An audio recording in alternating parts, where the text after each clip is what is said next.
मित्रों, एक पहले जो तकलीफ़ थी, साइकोलॉजिकल इशू जो बोल सकते हैं, जिसको बहुत पहले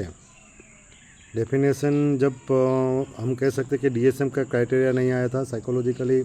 इतना अपने कह सकते साइकेट्री इलनेस के बारे में बहुत डिटेल जानकारी नहीं थी, इतना रिसर्च नहीं हुआ था, तब उसको हिस्टेरिया कहते थे। सबसे पहले हिस्टेरिया एक बहुत प्राचीन वर्ड है, जिसमें जो बॉडी पार्ट में, फीमेल की बॉडी पार्ट में जो यूटेरस होता है, उसके एक सिनोनिम से, उसके नाम से ये हिस्टेरिया वर्ड कहा गया था, जिसमें मेन कह सकते हैं कि एब्डोमेन पेन होना, दर्द होना, ऐसे कोई सिम्टम होना जो एक्चुअली बॉडी के नहीं होते, जो माइंड के होते हैं मगर बॉडी में प्रेजेंट होते हैं। जैसे कि सांस चढ़ना, मगर फेफड़े में कोई दिक्कत नहीं होती, चलने में दिक्कत हो रही है बराबर, मगर पैरों में कोई दिक्कत नहीं होती, फिर भी चलने में दिक्कत होती है। अगर चक्कर आ रहे, खींच, मिर्गी जैसी तकलीफ हो रही है, मगर ब्रेन का अगर इवोल्यूशन किया जाए तो वहाँ पे कोई दिक्कत नहीं होती थी। तो ये सब तकलीफ थी माइंड की, मतलब इमोशन, थिंकिंग, जो सप्रेशन इमोशन और थिंकिंग के कारण होता है, खास करके फैमिली में जब होता है तब अपने लोगों से, नज़दीक के जुड़े हुए लोगों से, तो जिसके कारण ये दिक्कत होती थी। अब अभी रिसेंटली इसको हम कह सकते हैं कि कन्वर्जन डिसऑर्डर। ये कन्वर्जन डिसऑर्डर जो है, उसका नाम भी अभी डीएसएम क्राइटेरिया के अकॉर्डिंग, न्यू क्राइटेरिया के अकॉर्डिंग उनका फंक्शनल न्यूरोलॉजिकल डिसऑर्डर रखा है। तो ज़्यादातर ये बीमारी सप्रेस इमोशन, फियर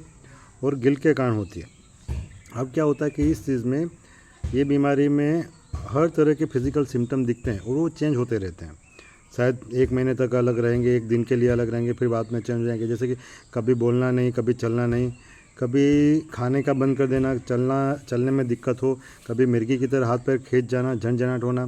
पैर में दर्द होना, सर में दर्द होना, बोलना नहीं हो सकता है। फिर कह सकते हैं कि कभी कभी ऐसा होता है कि माताजी और वो सब बातें, वैसा भी कभी कभी होता है अगर ज़्यादा दिक्कत हो तो। मगर अगर हम फंक्शनल न्यूरोलॉजिकल डिसऑर्डर के बारे में बताएं तो ज़्यादातर लोगों को सप्रेस इमोशन के कारण होता है, और बहुत ज़्यादा किस्से में ये पॉसिबल है कि सेक्सुअल डिज़ायर सप्रेशन के कारण, या तो इमोशन जो नेचुरली होता है वो सप्रेशन के कारण होता है। और ज़्यादातर ये चीज़ बाहर के लोगों से बहुत कम होती है। ये फैमिली के इशू, फैमिली के कोई इवेंट बनी होती है, कभी कभी मदर फादर के, अगर मान लो कि किसी एक दोनों के बीच में बहुत झगड़ा होता है, या तो एडिक्शन रहता है, या तो हम कह सकते हैं घर का माहौल ऐसा है कि बहुत रेस्ट्रिक्टेड और बहुत कंट्रोल वाला होता है, जिसमें या तो मदर फादर में से किसी एक को ओसीडी या तो ओसीपीडी जैसे लक्षण होते हैं, या तो पर्सनालिटी डिसऑर्डर होता है। अगर वो अनट्रीट होता है, और जो ट्रॉमा होता है, जो ये अनहिल ट्रॉमा होता है, या तो वैसे नेचर वाले, अगर फैमिली रिलेशन के कारण जो फैमिली में दूसरे इंसान है, किसी को बहुत ज़्यादा इमोशन सप्रेस होता है, तो जिसके कारण इमोशनल नुकसान होता है, उसको ट्रॉमा होता है। जब माइंड हद से ज़्यादा ये इमोशन ट्रॉमा सहन करके जब थक जाए, तब फिर ये कह सकते हैं कि फंक्शनल न्यूरोलॉजिकल डिसऑर्डर, मतलब ये होता है। दूसरा कि कभी कभी ऐसा होता है कि हमारी वो कोपिंग मैकेनिज्म ही बड़ी हम सीखे ना हो, या तो हमारी डेवलप ना हुई हो, हमारा अपब्रिंगिंग बहुत ज़्यादा पैम्परिंग में, बहुत लाड प्यार में, या तो बहुत नेगलेक्ट, या तो इमोशनली अब्यूज़, या तो इमोशनल नेगलेक्ट एनवायरनमेंट में हुआ हो, फैमिली में, पेरेंट के थ्रू, या तो जहाँ पे भी हम रहते हो, या तो बहुत ट्रॉमेटिक एक्सपीरियंस रहा हो। तो हमें जो बंदे होते हैं, वो बंदे जो भी होता है, क्लाइंट जो स्टूडेंट होता है, या तो उसके बच्चे होते हैं, मेल फीमेल जो भी गर्ल्स बॉय होते हैं, तो वो अपने आप को एक्सप्रेस नहीं कर पाते, तो तब ये दिक्कत होती है। अब ये तकलीफ में एक्चुअली रिपोर्ट ज़्यादातर सिटी स्कैन, एमआरआई, वो सब नॉर्मल आते हैं। हाँ, ब्लड रिपोर्ट में कभी कभी विटामिन बी12, विटामिन डी की कमी आती है। अगर सिर्फ फंक्शनल न्यूरोलॉजिकल डिसऑर्डर है तो उसमें बाकी सब रिपोर्ट नॉर्मल आते हैं। अब ये रिपोर्ट में नॉर्मल आने के कारण लोग ऐसा समझते हैं कि इसमें कोई बीमारी नहीं है, या तो ये बंदा जानबूझकर कर रहा है, या तो ये लड़की जानबूझकर, मगर वैसा नहीं होता। सबसे ज़्यादा दिक्कत यही बीमारियों में होती है, क्योंकि ये बीमारी किसी लोगों को समझ में नहीं आती। अगर कभी आप काउंसलिंग के लिए जाए तो लोग ऐसा मानते हैं, अगर रिपोर्ट नॉर्मल आए तो इसमें दवा क्या करवानी है, और ये काउंसलिंग की सर्वाई क्यों करवानी है। ये तो सब हम भी समझाते हैं, हमें पता ही है, हम सब इतने पढ़े लिखे हैं तो हमें पता ही होता है, हम नहीं समझा पाएंगे, हमने बहुत बार इनको कहा है, ये लड़का या लड़की नहीं समझ रही हमारी बात। मगर ऐसा नहीं है मित्रों, ये एक्चुअली आपके समझाने, और डॉक्टर जो एक्सपर्ट होते हैं काउंसलिंग का, जिनकी ट्रीटमेंट कभी कभी 6 महीने, 3 महीने से ज़्यादा, 1 साल तक भी चलती है, डिपेंड ऑन, अगर पर्सनालिटी डिसऑर्डर है तो 2-3 साल, 5 साल भी चलती है, 10 साल भी चलती है। अगर साथ में पर्सनालिटी डिसऑर्डर भी डेवलप हो रहा है ये तकलीफ के साथ, और फैमिली एनवायरनमेंट अगर इम्प्रूवमेंट नहीं है तो दिक्कत बहुत होती है। तो ये चीज़ आपको समझनी ज़रूरी है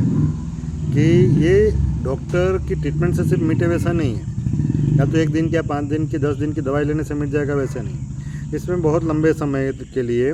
काउंसलिंग की सारवार, फैमिली स्ट्रक्चर चेंज करने की सारवार के काउंसलिंग, फैमिली काउंसलिंग एनवायरनमेंट के लिए ज़रूरी है। कभी कभी पेरेंटिंग काउंसलिंग भी बहुत ज़रूरी है इसमें, और मेडिसिन भी बहुत ज़रूरी है, और कभी कभी रिहेबिलिटेशन भी बहुत ज़रूरी है, बिहेवियर मॉडिफिकेशन जो CBT बोलते हैं। तो ये बीमारी में अगर साथ में पर्सनालिटी डिसऑर्डर है, फैमिली का इशू है, और साथ में कह सकते हैं कि अगर मान लो साथ में डिप्रेशन भी है, तो ये सब चीज़ ज़रूरी है। तो ये चीज़ आपको ध्यान रखनी है। मगर ज़्यादातर जब अगर घर में कुछ लोग ऐसे होते हैं कि जो अनजान होते हैं घर में, फैमिली में, और बीमारी के बारे में नहीं पता, तो उनको समझाने के बाद वो समझते हैं। मगर कभी कभी ऐसा होता है कि फैमिली में ज़्यादातर लोग ऐसा होता है कि कभी कभी ये फैमिली में पर्सनालिटी डिसऑर्डर, मतलब एंटी सोशल पर्सनालिटी या तो नार्सिसिस्टिक पर्सनालिटी, जो किसी की सुनते नहीं हैं और किसी के वो दूसरे की एम्पैथी, मतलब दूसरों के बारे में समझ भी नहीं पाते इमोशन के बारे में, और वो अपनी खुद की गलती के लिए दूसरों पे ही वो ब्लेम करते। तो वैसे जो अगर लोग होते हैं फैमिली में, और उसके कारण अगर बच्चा सफ़र हो रहा है, तो सबसे बड़ी दिक्कत आने का चांसेस वहाँ पे, क्योंकि ऐसी कंडीशन में फैमिली में डॉक्टर भी वो फैमिली वाले को कन्विंस करके काउंसलिंग करवाने में बहुत ज़्यादा समय लग जाता है, और ऐसी कंडीशन में बच्चों परेशान सबसे ज़्यादा होते हैं। और ऐसे जब लोग होते हैं, तो फैमिली में ऐसे जब अगर लोग हैं नार्सिसिस्टम या एंटी सोशल पर्सनालिटी वाले, तो बच्चा तो सफ़र होता है। मगर कभी कभी क्या होता है कि जहाँ पे वो ट्रीटमेंट करवाते हैं, वो ट्रीटमेंट में भी बहुत बड़े इशू खड़े होते हैं, क्योंकि सबसे पहले उन्हीं को समझ में नहीं आता कि यही नेचर के कारण खुद के बच्चे भी वो सहन कर रहे, टॉलरेट कर रहे, सफ़र हो रहे हैं। और बाहर की दुनिया में आप जा रहे हो, जब डॉक्टर आपको समझा रहे हैं, तो कभी कभी ऐसा होता है कि डॉक्टर जब काउंसलिंग के लिए बताते तो ज़्यादातर लोग ऐसा मान लेते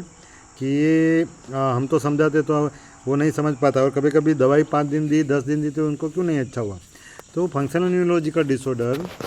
दवाइयों से इम्प्रूव होता है, मगर वापस ना हो या तो 1 दिन मिट जाए वैसा नहीं, जब तक उनका साइकोलॉजिकली काउंसलिंग के साथ उनका सॉल्यूशन इमोशनली का ना लाए, और मेडिसिन के साथ उनका मेडिसिन या ट्रीटमेंट के साथ हम अगर उसको